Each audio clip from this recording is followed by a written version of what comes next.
Hello my dear lovely students, welcome back to my channel Shubham lecturer. जितने भी हमारे student 2 मार्च को क्लास 12 इंग्लिश का पेपर देने जा रहे हैं वो इस वीडियो को शुरू से लेकर लास्ट तक देखेंगे, क्योंकि ये रहा आपका बोर्ड एग्जाम का पेपर और ये रही कॉपी। हम इस पेपर के अकॉर्डिंग पूरी कॉपी इस वीडियो में लिखना सीखेंगे।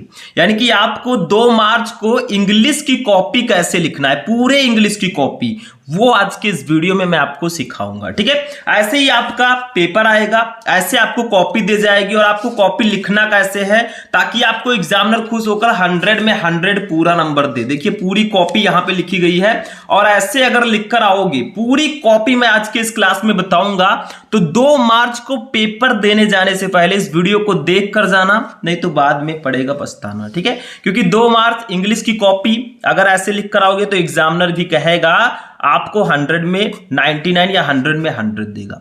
तो ऐसे लिखोगे तो आपको पूरे नंबर मिलेंगे। पूरी कॉपी में आपको लिखना सिखाऊंगा, कैसे आपको section A, section B, section C and section D को सॉल्व करना है, सब कुछ मैं आज के इस क्लास में बताऊंगा। ठीक है, और ऐसे ही आपको कॉपी लिखकर आना है इंग्लिश का, क्योंकि हिंदी में हमने आग लगाया, अब इंग्लिश की है बारी और इंग्लिश में भी 99 की है तैयारी। तो चलिए स्टार्ट करते हैं कि आखिर हम कॉपी कैसे लिखेंगे। हमारे पास पेपर है, इस पूरे पेपर को हम इस वीडियो में कॉपी लिखकर सिखाएंगे कि आपको कैसे जाकर इंग्लिश की कॉपी लिखना है। तो ज्यादा टाइम वेस्ट हम नहीं करेंगे। सबसे पहले तो आपको जब कॉपी मिलेगा तो कुछ इस प्रकार का इंटरफेस रहेगा। आपको यहां पर अपना अनुक्रमांक डालना है पहले अंकों में, उसके बाद में अपना अनुक्रमांक यानी कि रोल नंबर आपको शब्दों में डालना है।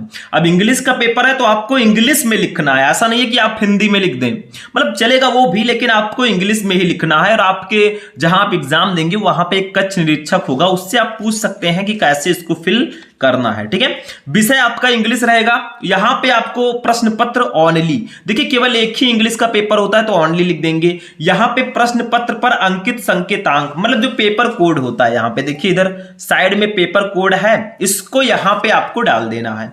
परीक्षा का दिन सैटरडे रहेगा। परीक्षा की तिथि एवं पाली आपका 2/3/2024 यानी कि 2 मार्च 2024 को आपका इंग्लिश का पेपर है। ठीक है, सेकंड पाली में आपका पेपर होगा। यहां पे आपको केंद्र का नाम यानी कि सेंटर का नाम डालना होगा, जहां पे आपका सेंटर गया है उसका नाम यहां पे आपको डालना है। जैसे मान लीजिए आपका सरस्वती इंटर कॉलेज में गया है तो आप उसको यहां पे फिल कर सकते हैं। मतलब ये आपका पर्सनल डिटेल है, इसको तो फिल करना ही होगा। ठीक है, क्योंकि ये फर्स्ट पेज है, इसमें अगर आप रोल नंबर डालने में गलती करते हैं तो भैया कॉपी आपकी चेक नहीं होगी। और रोल नंबर बहुत अच्छे से डालिएगा, नाम आपको लिखना नहीं होता है। ठीक है, और इस तरह से भी आप डाल सकते हैं जैसा मैंने बताया है। ठीक है, तो ये तो हुआ कि कॉपी को कैसे फिल करें। ठीक, अब हम जानेंगे कि 12th इंग्लिश की पूरी कॉपी को लिखेंगे कैसे। चलिए देखते हैं।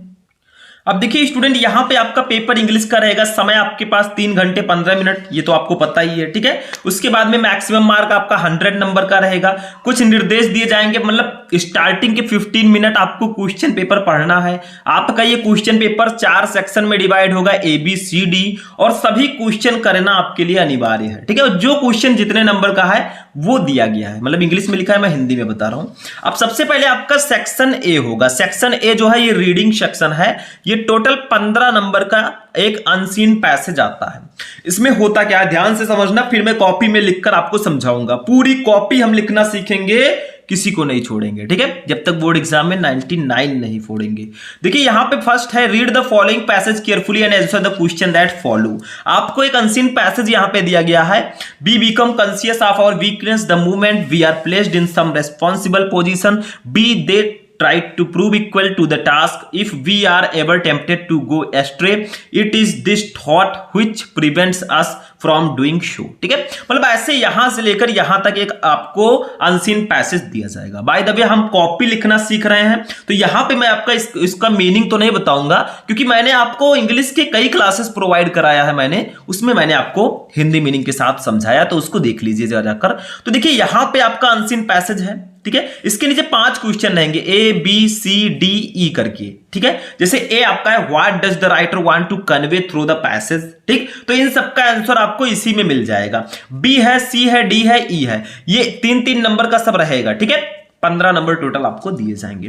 तो जब इसको हम कॉपी में लिखेंगे, और एक चीज और ध्यान रखिएगा, बहुत सारे स्टूडेंट कहते हैं सर क्या हम सेक्शन ए को पहले लिखें ऐसा कंपलसरी नहीं है। जो आपको सेक्शन पता है उसको आप पहले लिख सकते हैं, आपको सेक्शन सी पता है उसको भी आप पहले लिख सकते हैं, ठीक है। ऐसा कहीं नहीं लिखा कि आप सीरियल वाइज सॉल्व करें, क्योंकि सबसे पहले आपको स्टार्टिंग के पेजेस में उसी क्वेश्चन का आंसर लिखना है जो आपको अच्छे से आता है, ये ध्यान रखिएगा। तो सबसे पहले हम सेक्शन ए हेडिंग डालेंगे जब हम कॉपी लिखेंगे। और देखिए कॉपी में आपको दोनों तरफ लिखना है, ऐसा नहीं कि इधर लिखा इधर नहीं लिखा, ऐसा नहीं करना है, दोनों तरफ आपको कॉपी में लिखना होगा, ठीक है। अब देखिए सेक्शन ए रीडिंग आपको सबसे पहले डालना है, क्योंकि हम सेक्शन ए सॉल्व कर रहे हैं। अगर आप सेक्शन बी या सेक्शन सी को सॉल्व करें तो उसको यहां पे डाल सकते हैं हेडिंग, ठीक है। फिर आपको क्वेश्चन नंबर 1 हम सॉल्व कर रहे हैं तो यहां पे डालेंगे आंसर नंबर 1, या आप ये भी लिख सकते हैं क्वेश्चन ऑफ आंसर 1, मतलब दोनों में से कुछ भी लिख सकते हैं, लेकिन आंसर नंबर 1 लिखेंगे तो भी बेटर रहेगा। अब जब इसको हम सॉल्व करेंगे अनसीन पैसेज को, तो देखिए इसका जो स्टार्टिंग वर्ड है जैसे बी वीकम, फिर डॉट डॉट करके जो इसका लास्ट वर्ड है हाउस होल्डर, इसको लिख देना है। देखो बी वीकम डॉट डॉट करके हाउस होल्डर। अब इसको मैंने क्यों लिखा है, एग्जामिनर को पता चलना चाहिए कि आपने ये वाला पैसेज किया है, क्योंकि आपको क्वेश्चन बोर्ड एग्जाम में नहीं, कॉपी में नहीं उतारना होता, सिर्फ आंसर लिखना होता है, ठीक है। तो देखिए अब क्वेश्चन नंबर ए है हमारा, what does the writer want to convey through the passage, ठीक है। तो देखिए इसका आंसर ऐसे लिख दीजिएगा, आंसर ए लिखिएगा फिर इसका आंसर लिखिएगा। Through the given passage the author wants to highlight how people adopt and change according to the responsibilities and weakness that come with ये पोजीशन। देखिए स्टूडेंट इस पूरे पेपर का मैं सॉल्यूशन भी आपको प्रोवाइड करा चुका हूं। अगर आप लोग सर्च करेंगे class 12 English paper solution Shubham lecturer तो आपको वो वीडियो मिल जाएगा। उसमें मैंने 1 घंटे की क्लास ली है और इस पूरे पेपर को मैंने सॉल्व कराया है विथ हिंदी मीनिंग। तो उसको आप लोग जाकर देखेंगे तो आपको हिंदी मीनिंग के साथ ये पूरा पेपर सॉल्यूशन के साथ मिल जाएगा। यहां पे मैं कॉपी लिखना बता रहा हूं ताकि जो स्टूडेंट कॉपी लिखने का सही तरीका नहीं जानते वो इसको जान सके और बोर्ड एग्जाम में इस बार हल्ला बोल सके। दूसरा क्वेश्चन देखिए बी वाला, 3 नंबर हमने कंप्लीट कर लिया। ऐसे आंसर ए डालकर आपको लिखना है।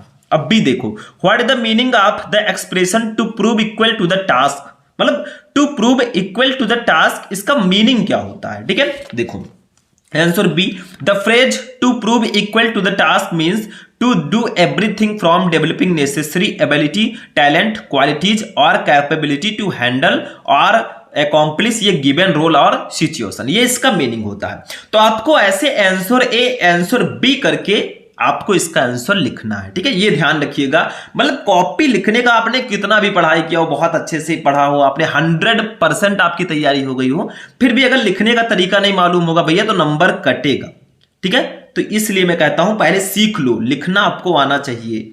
चलिए आगे बढ़ते हैं, आंसर सी को देखते हैं। अब देखिए स्टूडेंट सी वाला हमारा क्वेश्चन है, what changes a reckless youth into a sober and grave house holder. 3 number का ये भी रहेगा। तो ऐसे अब हम करते लिखते चले जाएंगे। आंसर सी करेंगे, मैरिज एंड पेरेंटहुड चेंज ये reckless youth into a sober and grave house holder. मतलब ऐसे आपको आंसर ABCD करके लिख देना है, ठीक है।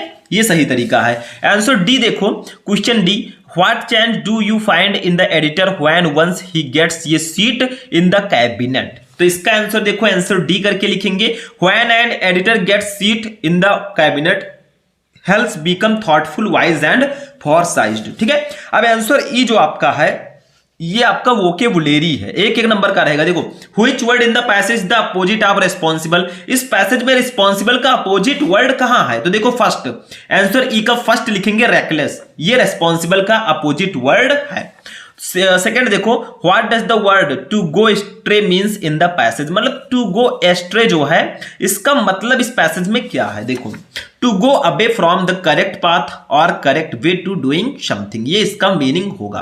तो ऐसे ही आपको लिखना होगा जैसा मैं बता रहा हूं आपको कॉपी में, ठीक है। बाकी हिंदी मीनिंग के साथ मैंने आपको पहले ही बताया, आप कुछ भी सर्च करेंगे इंग्लिश का सब कुछ आपको प्रोवाइड है, हमने प्रोवाइड कराया है। बस पीछे शुभम लेक्चरर आप लगा देंगे, वो क्लास आपको प्रोवाइड हो जाएगी, चाहे वो आर्टिकल हो, लेटर हो, अनसीन पैसेज हो या फिर कुछ भी हो, पेपर का सॉल्यूशन हो, कॉपी कैसे लिखें, सब कुछ मैंने बताया है, ठीक है। इंग्लिश का कोई भी टॉपिक नहीं छोड़ा मैंने।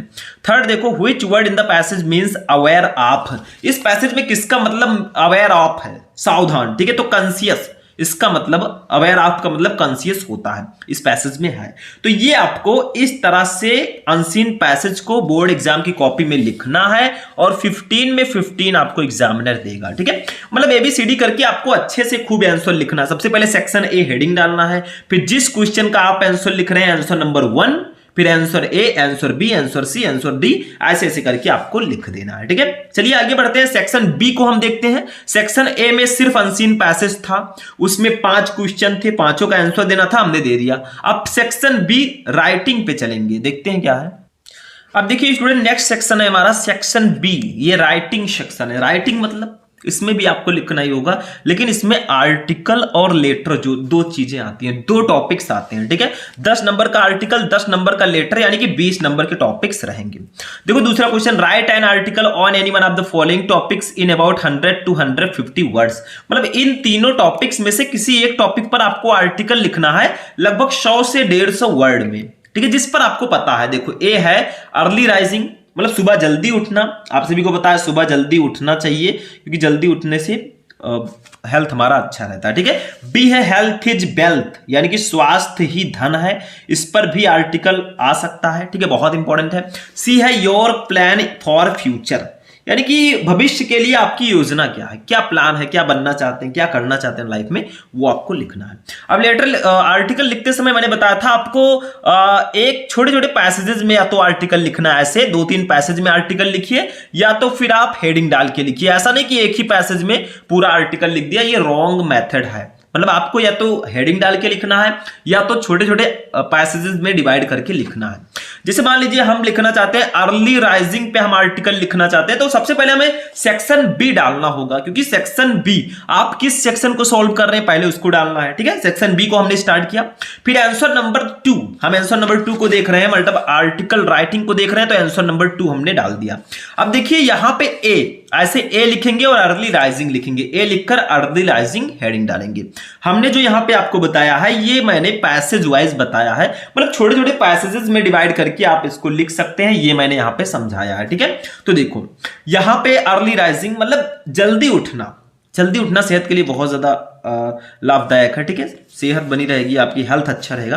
तो यहां पे जैसे the idea of early rising and the many benefits it has been put into our minds from the time we are very young, as young children we are thought by our elders that sleeping late and rising late as a bad habit. We all have heard the old proverbs, early to bed, early to rise, makes a man healthy, wealthy and wise. Rising early has always been associated with numerous scientifically proven benefits. ठीक है, ये आपका पहला passage होगा, मतलब passages में divide करके आपको आर्टिकल्स लिखना होता है। दूसरा पैसेज देखिए, ये आपका दूसरा पैसेज स्टार्ट हो गया। ठीक है, मतलब 3-4 पैसेज में डिवाइड करके लिखोगे तो ज्यादा बेटर रहेगा, ये आर्टिकल लिखने का सही तरीका है। अब देखिए ऐसे ही आपका सेकंड पैसेज फिनिश हुआ। अब थर्ड पैसेज मैंने यहां से स्टार्ट कर दिया। During these early hours there are less distraction and hence our productivity increases immensely. Rising early enables us to be on time by beginning our day early. We are able to manage our work properly, leading to better time management. ठीक है, तो ऐसे आपको passages में लिखना है। मैंने 3 passage में डिवाइड किया, आप 4 पैसेज में भी डिवाइड कर सकते हैं, 5 में भी कर सकते हैं, मतलब 2 से ज्यादा रहे तभी उसको पैसेज अच्छे से माना जाएगा। तो 2 तरीके हैं आर्टिकल लिखने का, एक तो चाहे आप पैसेज वाइज लिखें छोटे छोटे, और चाहे आप हेडिंग वाइज लिखें, दोनों तरीका बेटर है। ठीक है, मेरे कहने से। तो ये आपका हो जाएगा आर्टिकल राइटिंग। किसी भी टॉपिक पर लिखना हो ऐसे आपको लिखना होगा। पहले आप सेक्शन बी राइटिंग डालिएगा, आंसर नंबर 2 है तो आंसर नंबर 2 डालेंगे, फिर ए लिखकर आपको जिस पर लिखना है उस पर हम लिख देंगे। तो ये हमारा आर्टिकल राइटिंग हो चुका है। ठीक है, अब नेक्स्ट टॉपिक देखते हैं। अब देखिए स्टूडेंट, नेक्स्ट टॉपिक है हमारा लेटर राइटिंग। देखो, write a letter to the editor of a newspaper about frequent breakdown of electricity in your locality. यानी कि अपने इलाके में बार बार बिजली गुल होने, बार बार बिजली जाने के बारे में आपको किसी दैनिक समाचार पत्र के संपादक को एक पत्र लिखना है। A letter to the editor है, और लगा है नहीं पता भैया तो दूसरा ऑप्शन है, देखो, write a letter to the principal of your college to grant your full fee concession. मतलब अपने पूरे फीस में कंसेशन के लिए, थोड़ा सा छूट के लिए आपको प्रिंसिपल के, कॉलेज की प्रिंसिपल को एक पत्र लिखना है। तो दोनों में से जिस पर आपको पता है आप लिख सकते हैं। सबसे पहले हम आंसर नंबर 3 डालेंगे। देखो मैंने डाल दिया है a letter to the editor, फिर हम डालेंगे। अब मान लीजिए आप आंसर नंबर 2 किए हैं, मान लीजिए आपने सेक्शन बी डाला और आंसर नंबर 2 कर दिया, फिर आपने आंसर नंबर 3 आप नहीं करना चाहते, सेक्शन सी को करना चाहते तो करिए। उसके बाद में जब आप आंसर नंबर 3 को बाद में करेंगे तो सेक्शन आपको फिर से डाल देना है, ठीक है, ये ध्यान रखिएगा।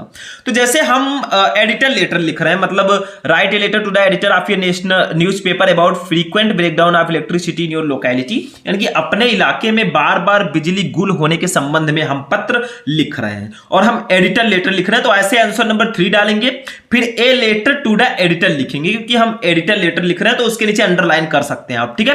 फिर आपको लेटर को लिखना स्टार्ट करना, जैसे हमने डाला वजीरगंज गोंडा, मतलब आपको अपना एड्रेस डाल देना जहां से आप हैं, ठीक है।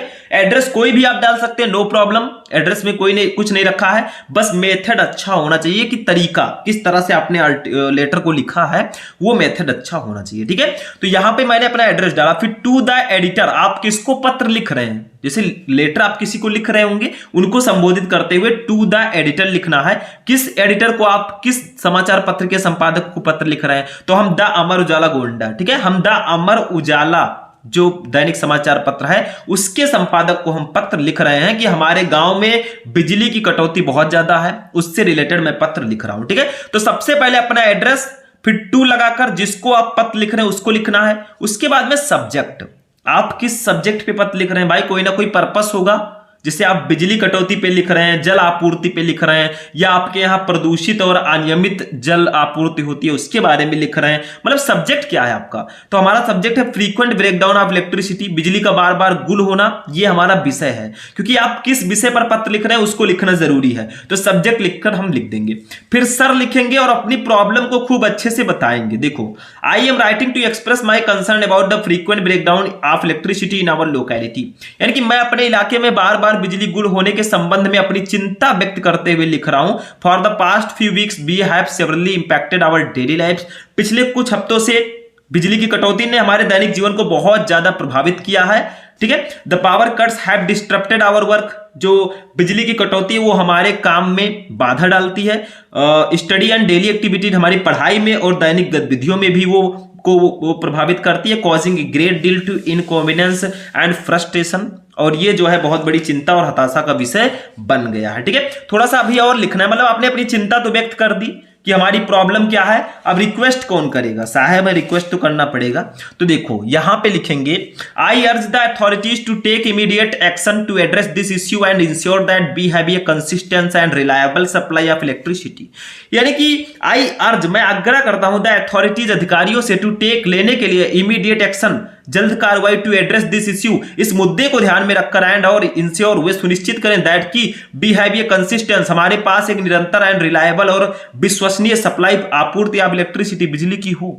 यानी कि मैं अधिकारियों से आग्रह करता हूं कि वो इस मुद्दे के बारे में कोई सॉल्यूशन ढूंढे या इस मुद्दे को ध्यान में रखें और ये सुनिश्चित करें कि हमें एक भरोसेमंद और निरंतर बिजली आपूर्ति मिले। आई होप, फिर आपको आशा करना है, जैसे आपने आग्रह कर लिया, थोड़ा रिक्वेस्ट कर लिया, अब I hope that the concern authorities will take this matter seriously and work towards finding a solution to this problem, यानी कि आई होप, मुझे आशा है, दैट की द कंसर्न अथॉरिटीज, इससे संबंधित जो अधिकारी हैं, विल टेक दिस मैटर, वे इस मुद्दे को लेंगे सीरियसली, गंभीरता से, एंड और वर्क टुवर्ड, वो काम करेंगे टुवर्ड क्योर, फाइंडिंग, पाने का ये सॉल्यूशन, एक उपाय, टू दिस प्रॉब्लम, इस प्रॉब्लम का।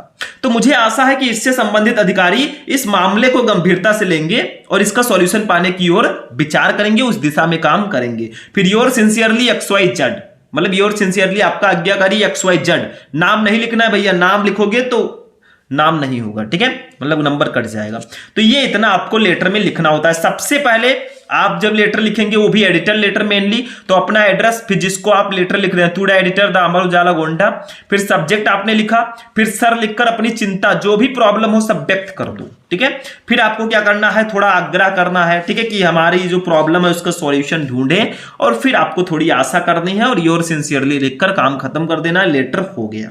तो इस तरह से आपको लेटर लिखना होगा। सेक्शन बी भी हमारा फिनिश हुआ, हमने आर्टिकल को जाना, लेटर को जाना, लेकिन अभी खेल खत्म नहीं हुआ, अभी तो ट्रेलर है, पिक्चर अभी बाकी है। अब हम लोग सेक्शन सी ग्रामर पे चलेंगे, जो कि काफी इंपॉर्टेंट सेक्शन है। उसके बाद में सेक्शन डी को देखेंगे, क्योंकि ये क्लास बहुत इंपॉर्टेंट है, कॉपी लिखने का मैं तरीका बता रहा हूं। तो नेक्स्ट सेक्शन सी ग्रामर पे चलते हैं।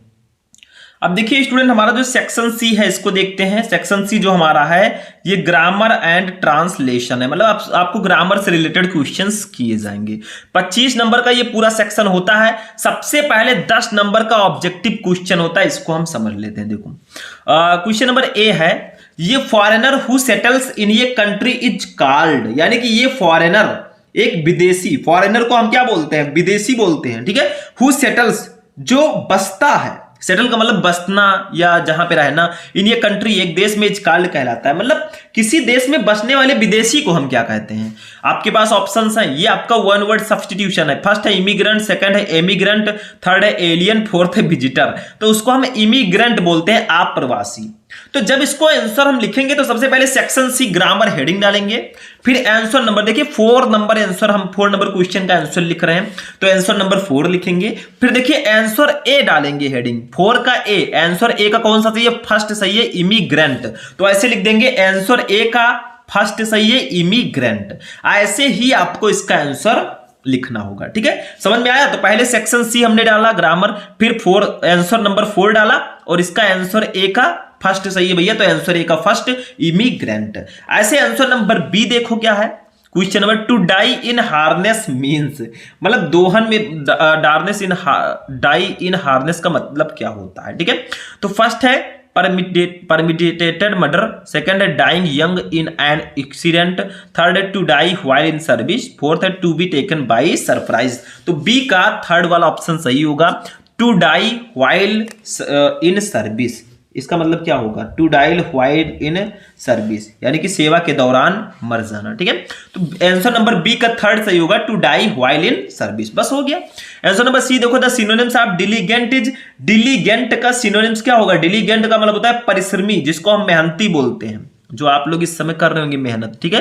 फर्स्ट है इंटेलिजेंट, सेकंड है एनर्जेटिक, थर्ड है मॉडेस्ट, फोर्थ है इंडस्ट्रियस। तो इसका चौथा ऑप्शन सही होगा इंडस्ट्रियस। इंडस्ट्रियस का मतलब भी मेहनती होता है। तो आपसे सिनोनिम्स पूछा गया था, सिनोनिम्स का मतलब होता है समानार्थी शब्द जो समान अर्थ रखते हैं।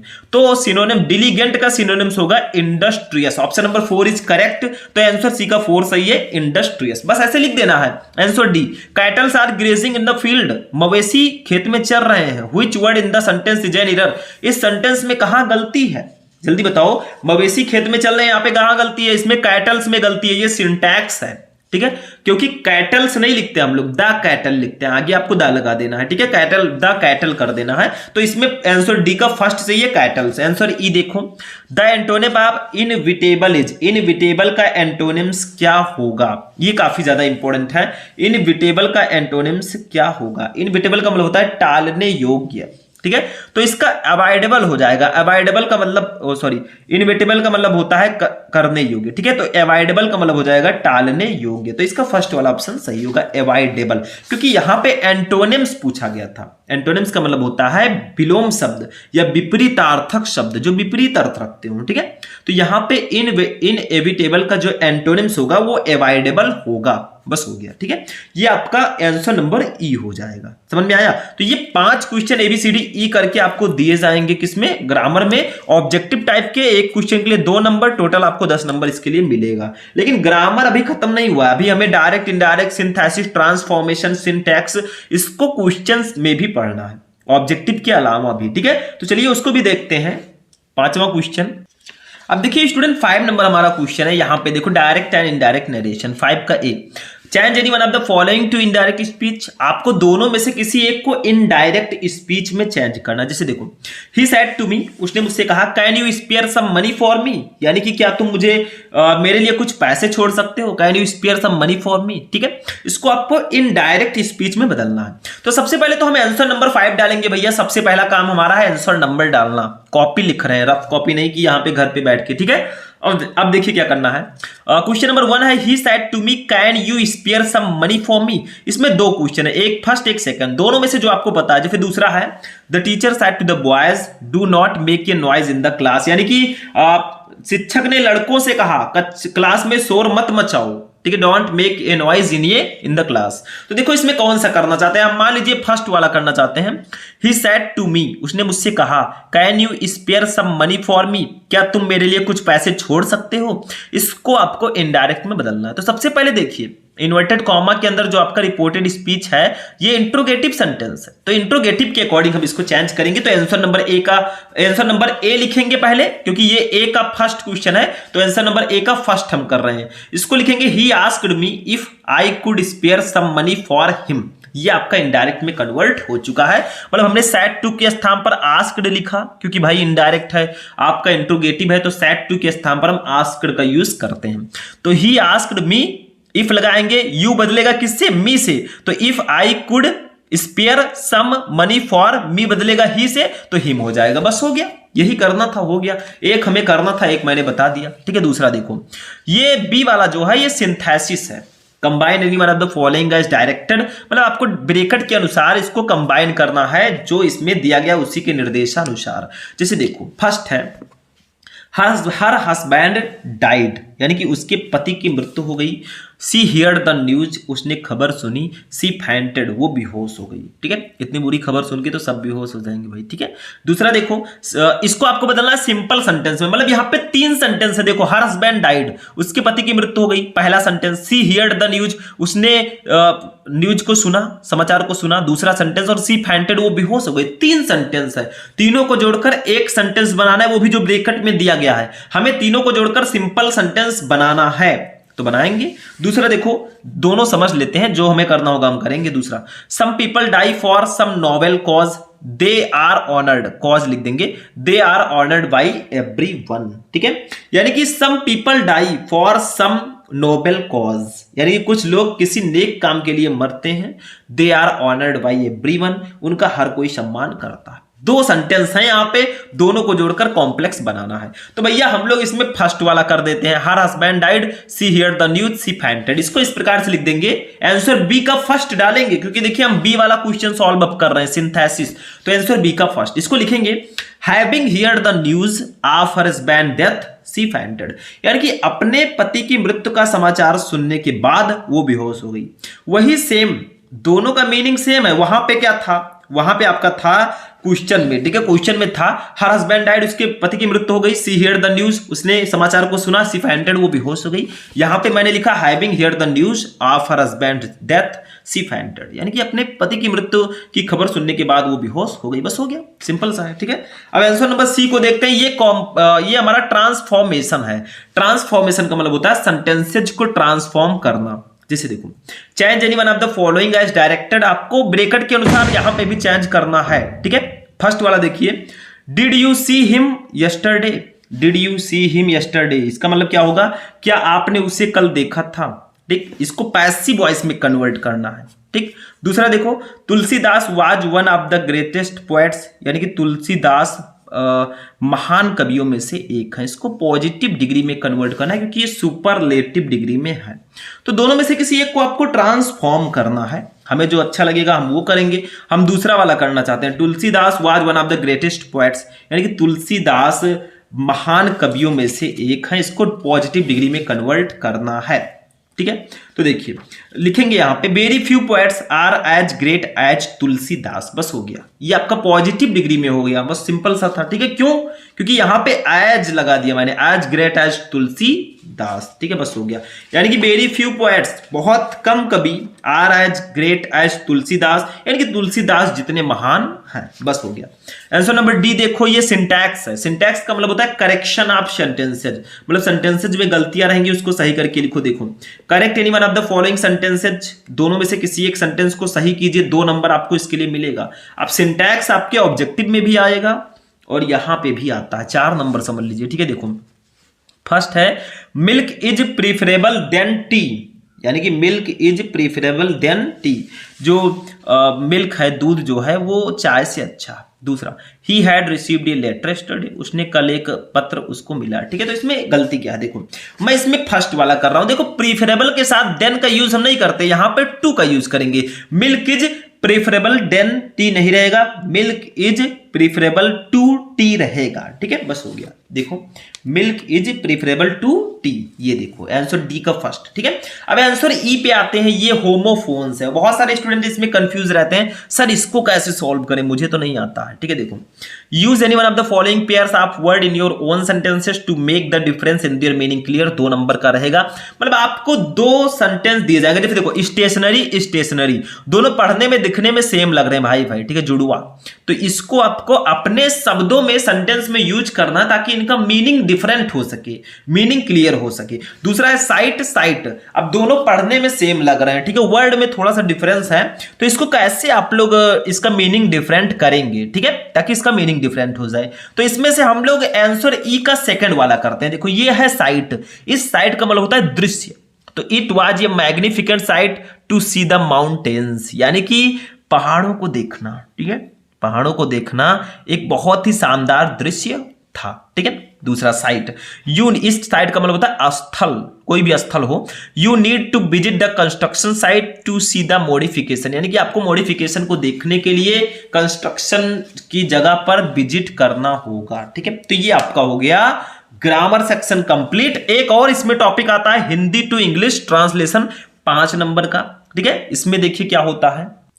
अब देखिए स्टूडेंट, इसमें आपको हिंदी का एक पैसेज दिया जाएगा, हिंदी टू इंग्लिश ट्रांसलेशन, यानी कि translate the following passage into English, यानी कि दिए गए पैसेज को आप इंग्लिश में ट्रांसलेट कीजिए। ठीक है, तो देखो जैसे भारत एक कृषि प्रधान देश है, यदि यहाँ पढ़े लिखे लोग खेती की ओर ध्यान दें तो हम लोगों की गरीबी दूर हो सकती है। हमारे गांव में सुधार की जरूरत है। शिक्षित व्यक्ति जब गांव में रहने लगेंगे तो उन गांवों का सामाजिक जीवन बिल्कुल बदल जाएगा। स्कूल की पढ़ाई पूरी करके इन दिनों हर एक विद्यार्थी विश्वविद्यालय में प्रवेश लेना चाहता है। यह धारणा उचित नहीं है। विद्यार्थियों को इन विषयों पर ठीक से विचार करना चाहिए, तभी वे साहस के साथ भविष्य का सामना कर सकेंगे।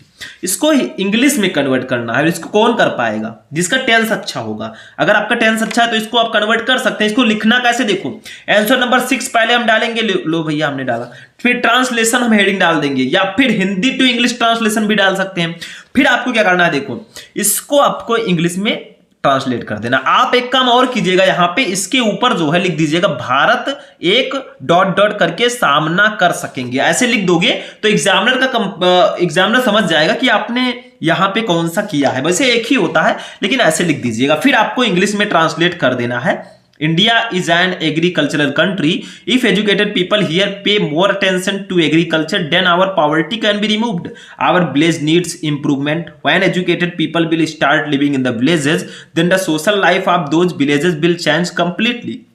After completing the school studies, these days every student want to take admission in the university.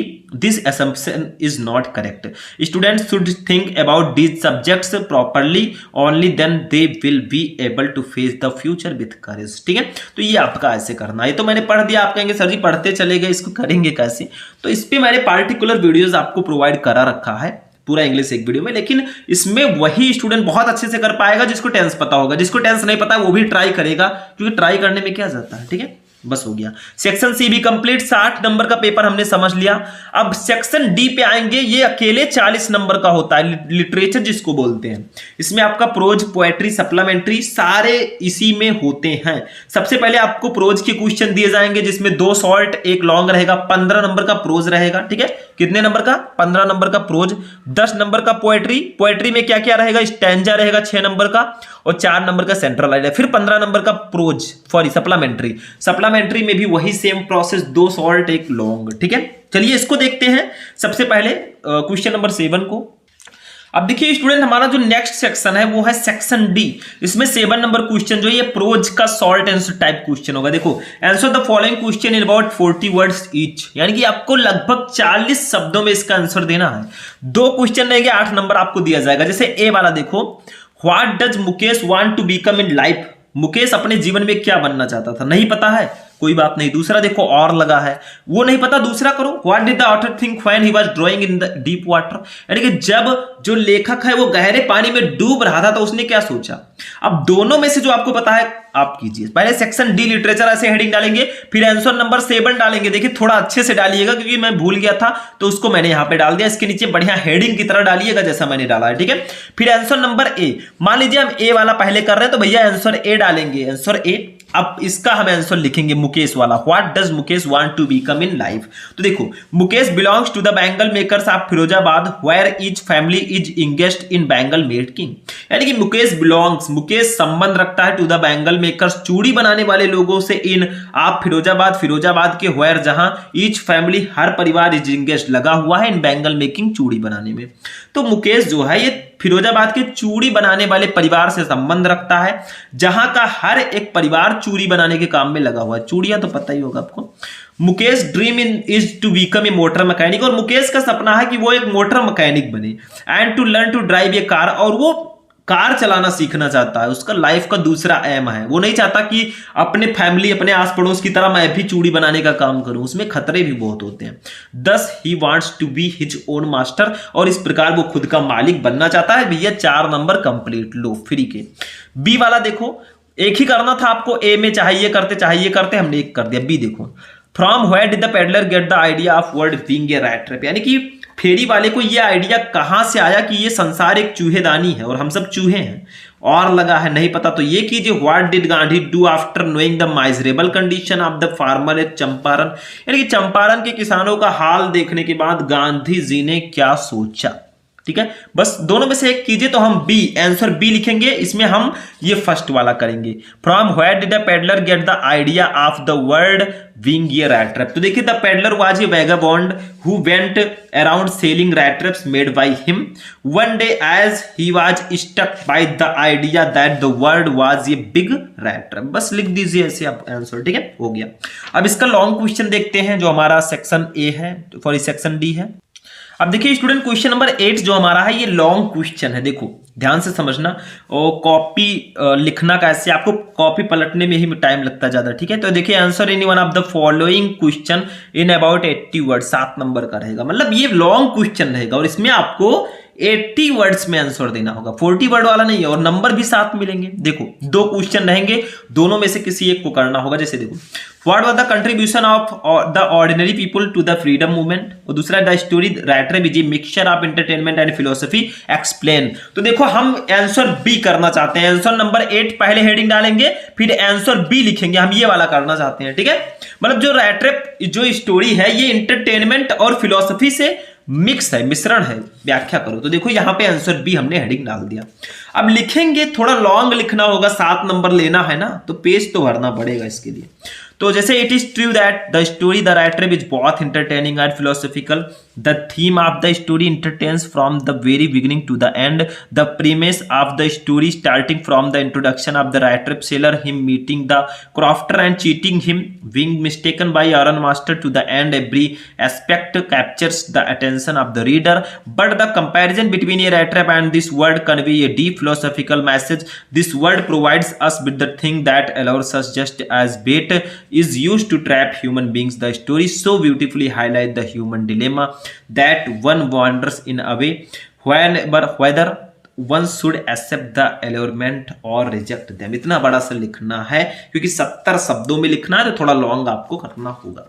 तो इसके लिए 7 नंबर हो गया, प्रोज हमारा फिनिश हुआ। अब चलिए पोएट्री पे चलते हैं, आखिर पोएट्री में हमें क्या क्या लिखना होगा देखते हैं। अब देखिए यहाँ पे पोएट्री जो हमारा है इसमें सबसे पहले स्टैंजा रहेगा। देखो read the following extracts carefully and answer the question that follow, 6 number का रहेगा पूरे भैया। इसमें होगा क्या, एक स्टैंजा आपको पोएट्री का दे दिया गया। देखो perhaps the earth can teach us as when everything seems dead and later proves to be alive, now I will count up to 12 and you will keep quiet and I will go. ठीक है, इसमें 3 question नीचे रहेंगे, 2-2 number मिलेगा।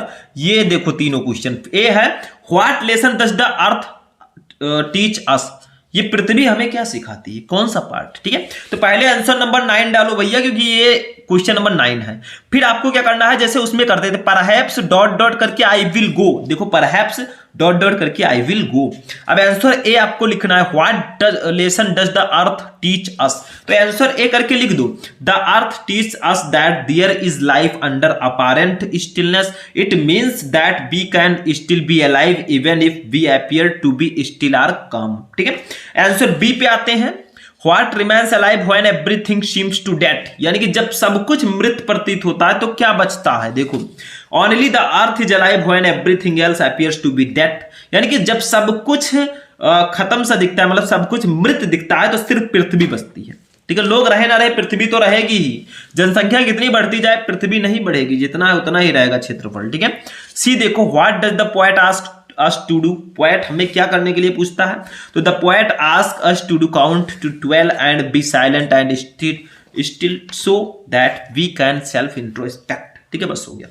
तो ये आपका poetry का स्टैंजा रहेगा, ABC करके 3 क्वेश्चन दिए जाएंगे, तीनों का आंसर लिखो, 6 नंबर ले जाओ। ठीक है, चलिए इसका सेंट्रल आइडिया देखते हैं, 4 नंबर का जो रहेगा। अब देखिए स्टूडेंट, नेक्स्ट हमारा टॉपिक है 10 number, right the central idea of any one of the following poems. 4 number का रहेगा, मतलब तीनों पोएम में से किसी एक का सेंट्रल आइडिया आपको लिखना होगा। और जो ये तीनों हैं भैया, यही ट्रेंडिंग में है, सबसे इंपॉर्टेंट सेंट्रल आइडिया यही है इंग्लिश का।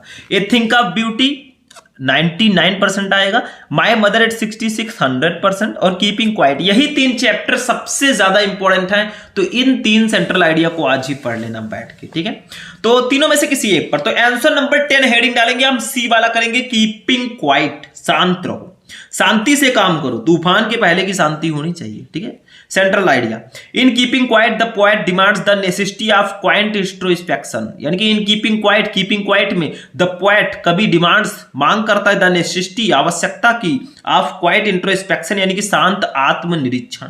तो इस कविता में जो कवि है वो शांत आत्मनिरीक्षण की मांग करता है, आत्मनिरीक्षण की आवश्यकता की मांग करता है।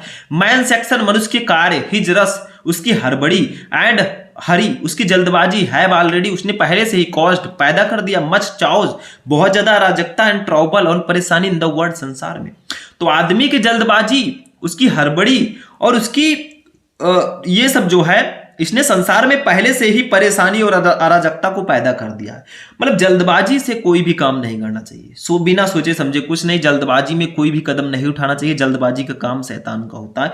वही कहा गया है, हमेशा शांति से काम करो। ऐसा नहीं कि आप जो कर रहे हो उसको पहले से ही चिल्लाते रहो, मुझे ये करना है, ये करना है, वो करना है। जब तक वो पूरा ना हो जाए उसके बारे में कुछ मत बोलो, जो भी काम करो शांति से, हर चीजें बताने लायक नहीं होती। आगे देखिए क्या है, now it is the time when he should take a pause, now अब इट इज द टाइम, वो समय आ गया है, व्हेन जब he should take a pause, उसे विराम लेना चाहिए। तो अब वो समय आ चुका है जब उसे विराम लेना चाहिए।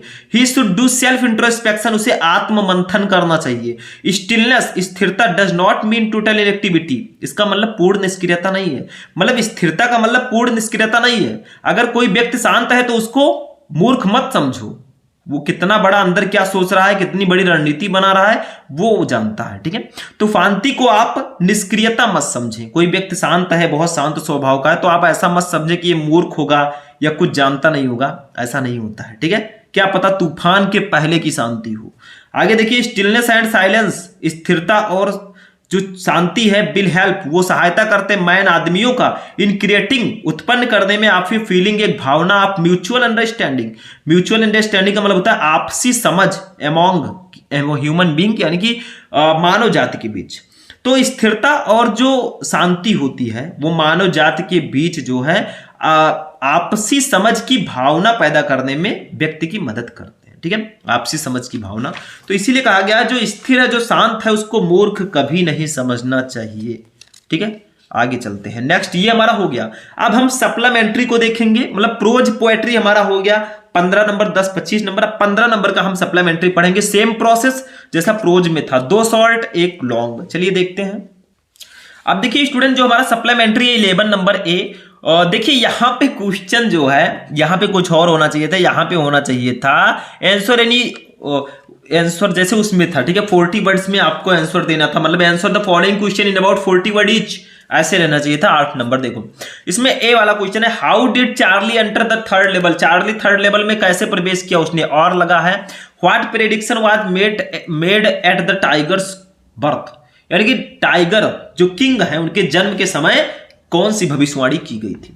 तो पहले हम तो आंसर नंबर 11 डालेंगे, डाल दिया मैंने। अब ए वाला हम करेंगे। देखो चार्ली वाला हम कर रहे हैं, थर्ड लेवल वाला। तो देखो Charlie could never find the third level again because it was fleeting world of imagination that Charlie had imagined to live in. The third level did not exist in reality. ऐसे B देखो, how is Antarctica the perfect place to study environmental changes, ठीक है। और लगा है why was Sadao sent to America, Sadao को America क्यों भेजा गया। तो हम बी का सदाओ वाला करना चाहते हैं। Sadao father dreams for him was to give him the best education and so Sadao was sent to America at the age of 22 to study surgery and medicine. यानी कि सदाओ के पिता का सपना था कि उनका जो बच्चा है वो बहुत अच्छी शिक्षा प्राप्त करे, इसलिए सदाओ को उन्होंने अमेरिका भेजा। किसके लिए? 22 साल की उम्र में उन्होंने सर्जरी और मेडिसिन की पढ़ाई करने के लिए अमेरिका उनको भेजा। Sadao realized his father dream by becoming famous as a surgeon as well as an scientist. यानी कि सदाओ ने अपने पिताजी की जो सपना था उसको पूरा किया। क्या बनकर? ये फेमस सर्जन, एक बहुत ही प्रसिद्ध सर्जन और एक वैज्ञानिक बनकर उन्होंने सपना पूरा किया। बस हो गया, सिंपल सा था दोनों क्वेश्चन। अब इसका एक लॉन्ग क्वेश्चन है, उसको देख लेते हैं सप्लीमेंट्री रीडर का। तो देखिए इसका जो लॉन्ग क्वेश्चन है 12 number, answer any one of the following question in about 80 word. 7 number का देखो ए है, describe Antarctica in your own word on the basis of the lesson journey to the end of the earth. मतलब जो आपका journey to the end of the earth है, पृथ्वी के अंत तक की यात्रा, इसको आपको अपने शब्दों में लिखना है। B write about the outcome of Charlie's quest for the third level at Grand Central station. दोनों में से जो आप चाहे। तो आंसर नंबर 12, आंसर ए। हम ए वाला लिखना चाहते हैं, अंटार्कटिका वाला, ठीक है। तो देखो Antarctica is a home to 90% of the Earth's total ice volumes. It has a simple ecosystem and lacks a lot of biodiversity found in other warm regions. But an individual can find small creatures like midges and mites to huge creatures like blue whales and icebergs as big as countries. The place as it untouched by human and its invention. It is a quiet place which is only interrupted by falling mass of snow rapidly down ये mountain, ठीक है। तो ये आपका long question हो चुका है, ठीक। पूरी कॉपी हमने लिखना सीख लिया, ये हमारा लास्ट टॉपिक था। तो स्टूडेंट आज की इस क्लास में हमने जाना कि क्लास 12 इंग्लिश की पूरी कॉपी कैसे लिखें। ऑल टोटल फुल कॉपी मैंने आपको बताया। Section A, section B, section C, section D, जितने भी सेक्शन थे सबको मैंने फिनिश किया। ऐसे लिख कर आओगे तो 100 में 99 लाओगे। कॉपी लिखना तो हमने सिखा दिया, लेकिन मैं कहता रहता हूं अभी तो ट्रेलर है, पिक्चर अभी बाकी है। अभी मैं बहुत सारे टॉपिक्स आपको बताऊंगा। इंग्लिश में भी हम इस बार 99 लेकर आएंगे। हिंदी का पेपर तो बहुत अच्छा गया होगा। तो आज का क्लास यहीं पर फिनिश होगा। इस वीडियो को लाइक करना, चैनल पर नए चैनल को सब्सक्राइब करना। मिलेंगे नेक्स्ट वीडियो में नेक्स्ट टॉपिक के साथ। तब तक के लिए जय हिंद।